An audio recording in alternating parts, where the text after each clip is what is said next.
দীর্ঘদিন ধরে খাগড়াছড়ি অশান্ত পাহাড়ি বাঙালি একটা সমস্যা সৃষ্টি হওয়া অপনত পরিস্থিতি একটি মহল সৃষ্টি করছে। একটি মহল সেনাবাহিনীর উপরে হামলা করছে, বাড়িঘর জ্বালাচ্ছে, দোকানপাট জ্বালাচ্ছে, ভাঙচুর করছে, সেনাবাহিনীর গাড়ি ভাঙচুর করেছে।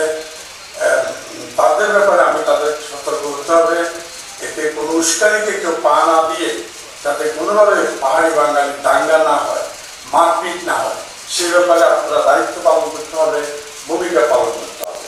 আমরা পাহাড়ি বাইরেকে অনুরোধ করবো, আপনারা শান্ত হন, আপনাদের বিচার আপনারা পাবেন। বর্তমান সরকার বিচার করবে, এটা আওয়ামী লীগ সরকার না। এই একটা মেয়ে দর্শিত হয়েছে, এই দর্শনের আমরা তীব্র প্রতিবাদ জানাচ্ছি। আমার ওই মেয়ে আমার মা বোন হতে পারত, আমার পরিবারকে হতে পারত, আপনার পরিবারে কেউ হতে পারত। অতএব দর্শকদের বিচার আমরা চাই এবং পাহাড়ি বাইরেকে আমরা আশ্বস্ত করব দর্শকের বিচার হবে। ইতিমধ্যেই সেনাবাহিনী ব্যবস্থাপনায় একজন দর্শককে গ্রেপ্তার করেছে। আমরা জানতে পেরেছি সে এবং তার পরিবার আওয়ামী লীগ সমর্থিত। আওয়ামী লীগ সমর্থিত চয়নশীল, এই চয়নশীলের নেতৃত্বে এই দর্শন হয়েছে বলে ওই ভিকটিম মেয়েটি বলেছে এবং চয়নশীলকে ওই ভিকটিম চিহ্নিত করেছে, বলেছে এই ছেলেটাই। চয়নশীল আওয়ামী লীগ করতো, আওয়ামী লীগ করে, তার পরিবার আওয়ামী লীগ করে। আমরা মনে করতে পারি পাহাড়টা অশান্ত করার জন্য আওয়ামী লীগ একটা প্রক্রিয়া চালাচ্ছে, আরো আগেও চালাচ্ছে।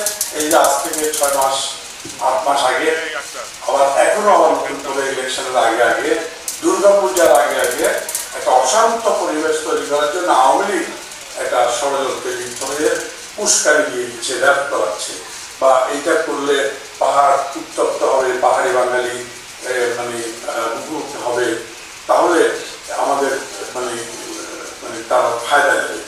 এই অবস্থায় আর্মি বা সেনাবাহিনীকে মানে ধৈর্যের পরিচয় দিয়েছে। তারা যে অপদস্থ হয়েও, তারা যে মার খেয়েও কারো গায়ে হাত তোলে নাই, এটার জন্য তাদেরকে কৃতিত্ব দিতে হবে, এটার জন্য তাদেরকে ধন্যবাদ জানাতে হবে। তাই আমি পাহাড়ি এবং বাঙালি সবাইকে অনুরোধ করব, আমাদের শান্ত থাকতে হবে।